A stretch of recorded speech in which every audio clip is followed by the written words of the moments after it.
How to add lip card to Apple Wallet. Hello everyone, welcome back into my channel. In this video I'll guide you on how you can easily add lip card into your Apple Wallet. Well, the process is pretty simple and easy actually, so let me guide you quick through this video. In order to add lip card into your wallet, first what you want to do is you want to head into your settings on your iPhone and then head into wallet and Apple Pay option. There you should find the interface like this.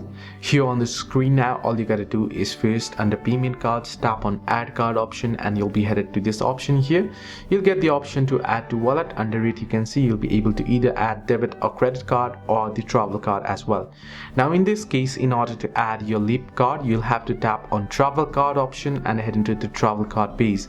Now depending on the location you are on, here you'll get the option to deposit the card of that particular place. So here if the location is China mainland, you can see here all the Chinese travel cards popping up. Similarly here you should be able to find the lip card option. You can tap on lip card, go ahead and enter in the details and add in it.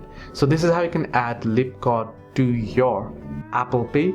Hope this video helped. Do like and subscribe and do not forget to leave comments down below if you have any further issues.